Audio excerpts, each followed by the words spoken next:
20वीं सदी के शुरुआत में अंग्रेजों ने यह दावा कर रहे थे कि भारत पर 200 सालों तक शासन कर उनको सभ्य बनाकर उन पर बहुत बड़ा एहसान किया है, मगर वो इस बात से बेखबर थे कि भारत के लोगों ने हजारों साल पहले ही अपने गोल्डन एरा को जिया था। उनका घमंड तब चकनाचूर हो गया जब दयाराम सैनी ने 1921 ईस्वी में विश्व की प्राचीनतम सभ्यता इंडस वैली सिविलाइजेशन के प्राचीन शहर हड़प्पा को खोज निकाला, जिससे यह साबित हुआ कि 5000 साल पहले ही भारत में एक सिविलाइज्ड एवं कल्चर्ड सोसाइटी मौजूद थी। ये बस्तियां आज की आम बस्ती जैसे नहीं थे। यहाँ की नगर नियोजन से लेकर जल निकास प्रणाली तक का सिस्टम का व्यवस्था उत्तम था। पिछले 100 सालों में इस सिविलाइजेशन के बारे में बहुत कुछ पता चल चुका है, मगर अभी भी दो रहस्य बना हुआ है। पहला, हड़प्पन लोगों की भाषा जिसमें ये लोग लिखते थे, आखिर क्या मतलब है इसका। दूसरा, कैसे इतनी महान सभ्यता मिट्टी में दफन हो गया, आखिर क्या हुआ इन लोगों के साथ। तो चलिए आज के इस वीडियो में डिटेल में जानते हैं कि आखिर इतनी सालों से मिट्टी के अंदर दफन हड़प्पा सभ्यता की खोज कैसे हुआ, हड़प्पन लोगों की सामाजिक व्यवस्था कैसा था, आखिर क्या हुआ इन लोगों के साथ कि ये लोग मिट्टी के खंडर में तब्दील हो गए।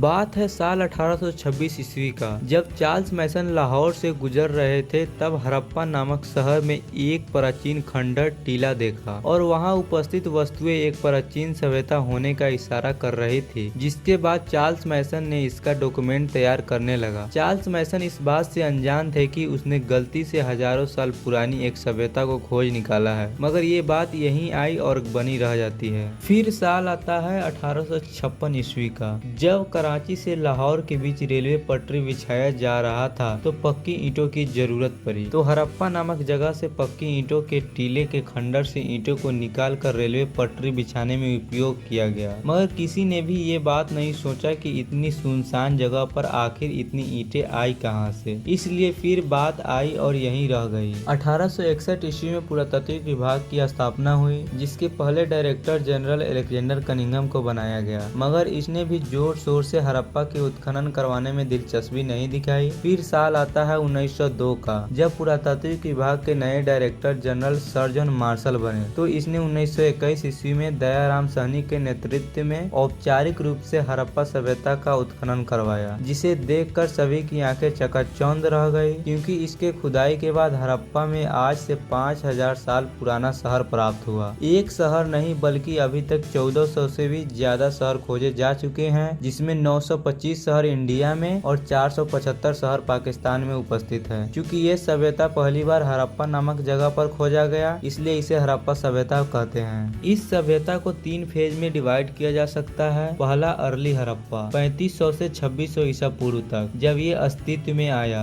दूसरा, मैच्योर हड़प्पा 2600 से 1900 ईसा पूर्व तक, इस काल में हड़प्पा सिविलाइजेशन अपने चरम पर था। तीसरा, 1900 से 1300 ईसा पूर्व तक, इस काल में हड़प्पाई मुहर का बनना धीरे धीरे कम होने लगा, यानी धीरे धीरे इसका अंत होने लगा। ये सभ्यता उत्तर भारत में विकसित हुई, जो कि उत्तर में जम्मू कश्मीर के मांडा तक, दक्षिण में महाराष्ट्र के दायमाबाद तक, पूरब में उत्तर प्रदेश के आलमगीरपुर तक, पश्चिम में सुतकागेन-डोर तक। ट्रेंगल शेप में ये सभ्यता अप्रोक्स 12.5 लाख वर्ग किलोमीटर में फैला था। इस सिविलाइजेशन के मुख्य शहर मोहनजोदड़ो था, जिसे हड़प्पा का कैपिटल माना गया है, जिसका मतलब मृतकों का टीला होता है। यहाँ पर बहुत सारे चीज मिली है, जैसे अन्नागार, स्नानागार, दुर्ग और निचला शहर। मोहनजोदड़ो में एक जगह अनाज इकट्ठा करने के लिए अन्नागार को बनाया गया था। हड़प्पा सिविलाइजेशन में सामूहिक रूप से स्नान करने के लिए स्नानागार की व्यवस्था किया गया था, जिसे बहुत ही सुचारू ढंग से निर्माण किया गया था। यहाँ स्नानागार करीब 12 मीटर लंबा, 7 मीटर चौड़ा और 2.5 मीटर गहरा था।